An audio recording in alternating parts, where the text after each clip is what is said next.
Olá, obrigado por ouvir a mais esse conto. Antes de começar, eu quero pedir para que você, se ainda não é inscrito do canal, que por favor se inscreva. Tenho notado que muitas pessoas que me escutam, cerca de 80%, não se inscrevem no canal. Então, para me ajudar e fazer com que ele cresça, eu peço para que você se inscreva também. Se você já é inscrito, meu muito obrigado. Marcha Fúnebre, de Machado de Assis. O deputado Cordovil não podia pregar olho uma noite de agosto de 1860 e alguma coisa. Viera cedo do Cassino Fluminense, depois da retirada do imperador, e durante o baile não tivera o mínimo incômodo moral nem físico. Ao contrário, a noite foi excelente.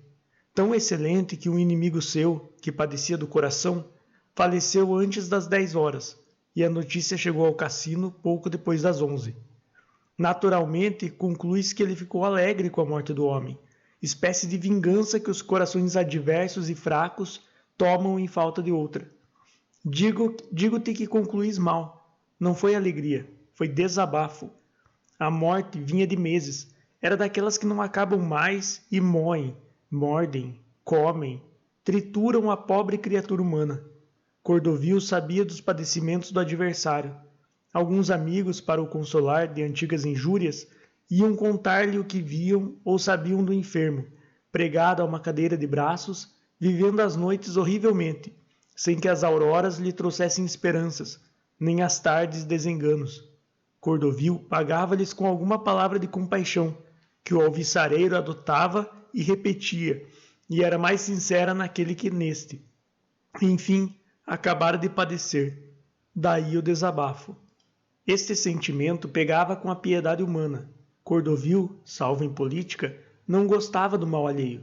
Quando rezava ao levantar da cama, Padre nosso que estás no céu, santificado seja o teu nome, venha a nós o teu reino, seja feita a tua vontade, assim na terra como no céu. O pão nosso de cada dia nos dá hoje, perdoa as nossas dívidas, como nós perdoamos aos nossos devedores. Não imitava um de seus amigos que rezava a mesma prece, sem todavia perdoar aos devedores, como dizia de língua. Esse chegava a cobrar além do que eles lhe deviam, isto é, se ouvia maldizer de alguém, decorava tudo e mais alguma coisa, e ia repeti-lo a outra parte. No dia seguinte, porém, a bela oração de Jesus tornava a sair dos lábios da véspera com a mesma caridade de ofício. Cordovil não ia nas águas desse amigo, perdoava deveras.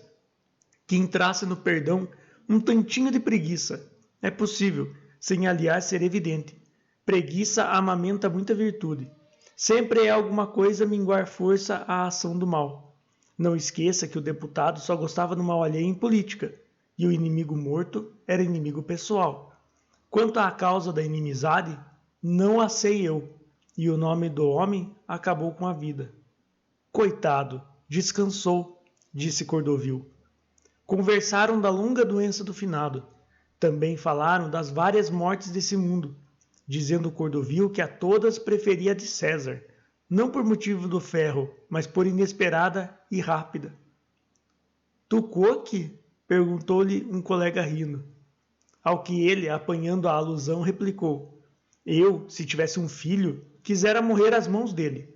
O parricídio, estando fora do comum, faria a tragédia mais trágica. Tudo foi assim alegre. Cordovil saiu do baile com sono e foi cochilando no carro, apesar do mau calçado das ruas. Perto de casa, sentiu parar o carro e ouviu o rumor de vozes. Era o caso de um defunto, que 2 praças de polícia estavam levantando do chão. Assassinado? Perguntou ele ao lacaio, que descera da almofada para saber o que era. Não sei, não, senhor.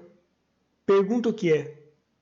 Este moço sabe como foi, disse o lacaio, indicando um desconhecido que falava a outros. O moço aproximou-se da portinhola, antes que o deputado recusasse ouvi-lo. Referiu-lhe então em poucas palavras o acidente a que assistira.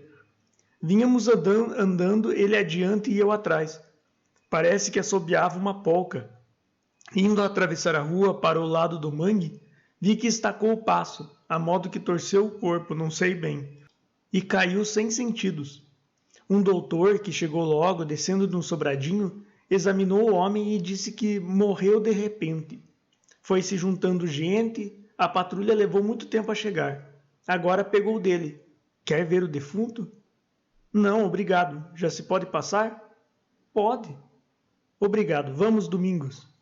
Domingos trepou a almofada, o cocheiro tocou os animais e o carro seguiu até a rua de São Cristóvão, onde morava Cordovil. Antes de chegar à casa, Cordovil foi pensando na morte do desconhecido. Em si mesma era boa, comparada à do inimigo pessoal. Excelente. Ia assobiar, cuidando sabe Deus em que delícia passada ou em que esperança futura. Revivia o que vivera, ou antevia o que podia viver, senão quando a morte pegou da delícia ou da esperança. E lá se foi o homem, ao eterno repouso. Morreu sem dor, ou se alguma teve, foi acaso brevíssima, como um relâmpago que deixa a escuridão mais escura. Então pôs o caso em si. Se lhe tem acontecido no cassino a morte do aterrado, não seria dançando. Os seus 40 anos não dançavam. Podia até dizer que ele só dançou até os 20. Não era dado a moças, tivera uma afeição única na vida. Aos 25 anos, casou e enviuvou ao cabo de 5 semanas para não casar mais. Não é que lhe faltassem noivas. Mormente, depois de perder o avô, que lhe deixou 2 fazendas, vendeu-as ambas e passou a viver consigo. Fez 2 viagens à Europa. Continuou a política e a sociedade. Ultimamente parecia enojado de uma e de outra, mas não tendo em que matar o tempo, não abriu mão delas.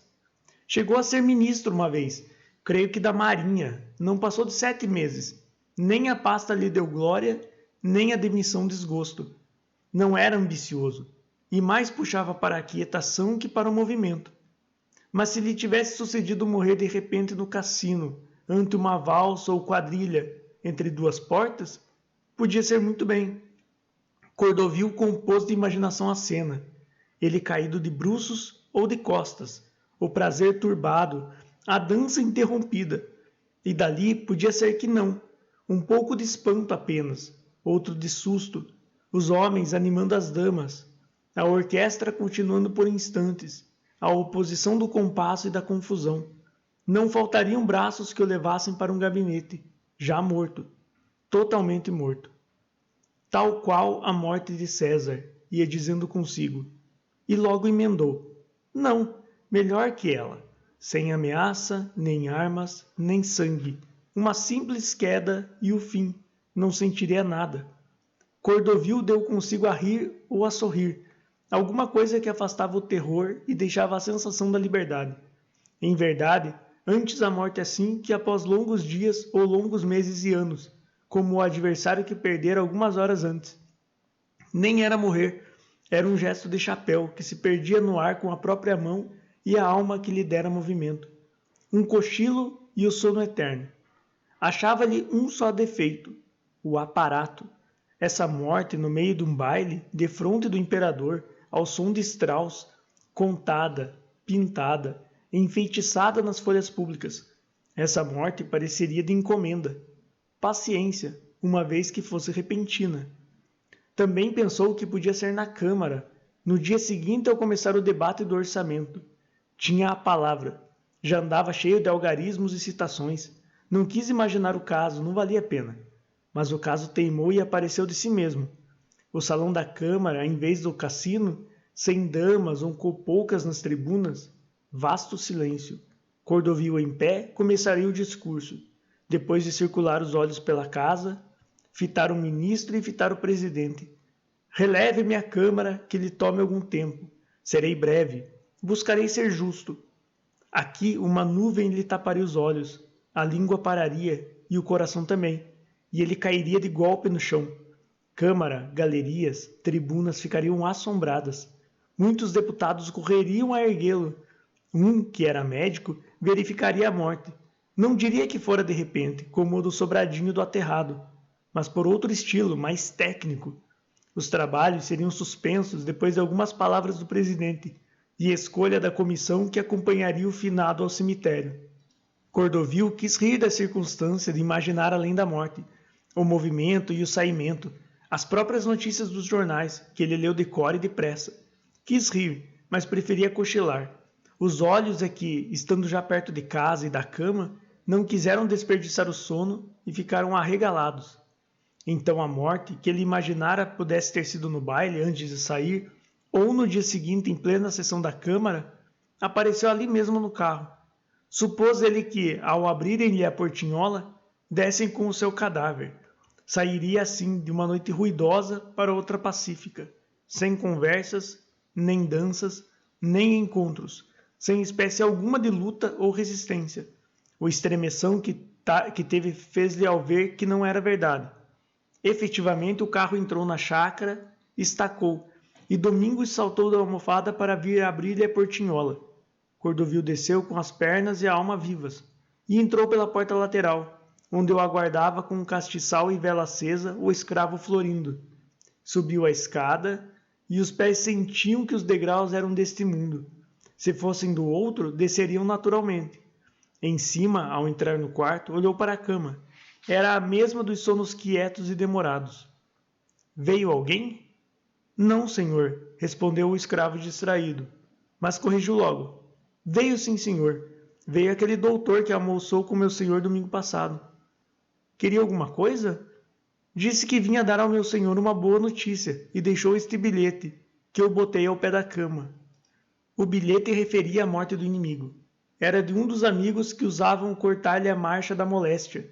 Quis ser o primeiro a anunciar o desenlace. Um alegrão com um abraço apertado.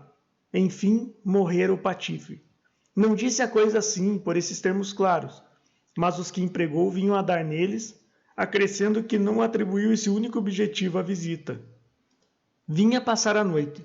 Só ali soube que Cordovil fora ao cassino. Ia a sair, quando lhe lembrou a morte e pediu ao Florindo que lhe deixasse escrever 2 linhas. Cordovil entendeu o significado e ainda uma vez lhe doeu a agonia do outro. Fez um gesto de melancolia e exclamou a meia voz.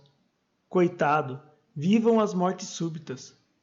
Florindo, se referisse ao gesto e à frase do doutor do bilhete, talvez o fizesse arrepender da canseira. Nem pensou nisso. Ajudou o senhor a preparar-se para dormir, ouviu as últimas ordens e despediu-se. Cordovil deitou-se. Ah! Suspirou ele, estirando o corpo cansado. Teve então uma ideia, a de amanhecer morto.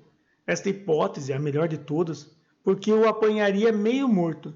Trouxe consigo 1000 fantasias que lhe arredaram o sono dos olhos. Em parte, era a repetição das outras, a participação à Câmara, as palavras do presidente, comissão para o saimento, e o resto. Ouviu lástimas de amigos e de fâmulos, viu notícias impressas, todas lisonjeiras ou justas. Chegou a desconfiar que já era sonho. Não era. Chamou-se ao quarto, à cama e si mesmo. Estava acordado. A lamparina deu melhor corpo à realidade. Cordovil espancou as ideias fúnebres e esperou que as alegres tomassem conta dele e dançassem até cansá-lo. Tentou vencer uma visão com outra. Fez até uma coisa engenhosa. Convocou os 5 sentidos, porque a memória de todos eles era aguda e fresca. Foi assim evocando lances e rasgos longamente extintos, gestos, cenas de sociedade e de família, panoramas, repassou muita coisa vista, com o aspecto do tempo diverso e remoto. Deixara de comer acepipes que outra vez lhe sabiam, como se estivesse agora a mastigá-los. Os ouvidos escutavam passos leves e pesados, cantos joviais e tristes, e palavra de todos os feitios. O tato, o olfato, todos fizeram o seu ofício, durante um prazo que ele não calculou. Cuidou de dormir e cerrou bem os olhos. Não pôde, nem do lado direito, nem do esquerdo, de costas nem de bruços. Ergueu-se e foi ao relógio. Eram 3 horas. Insensivelmente levou-o à orelha a ver se estava parado. Estava andando. Dera-lhe corda. Sim, tinha tempo de dormir um bom sono. Deitou-se, cobriu a cabeça para não ver a luz. Ah, foi então que o sono tentou entrar, calado e surdo, todo cautelas, como seria a morte se quisesse levá-lo de repente para nunca mais.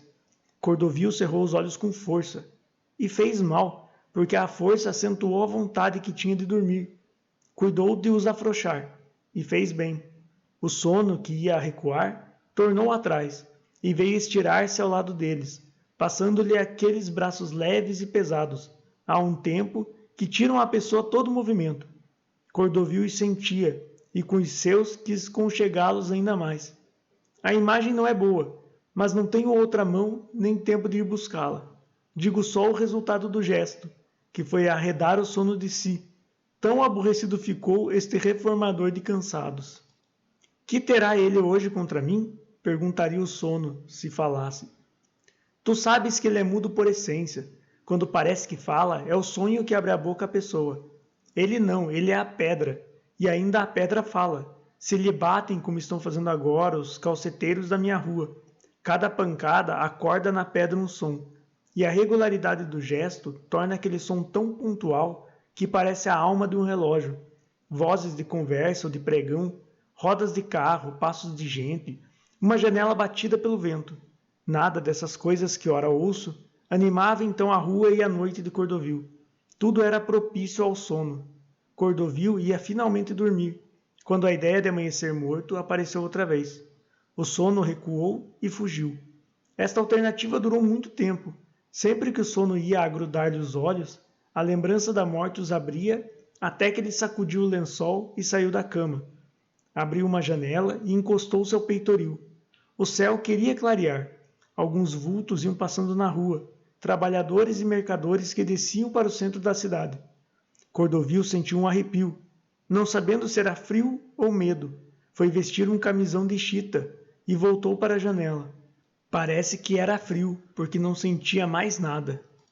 A gente continuava a passar, o céu a clarear. Um assobio da estrada de ferro deu sinal de trem que ia partir. Homens e coisas vinham do descanso.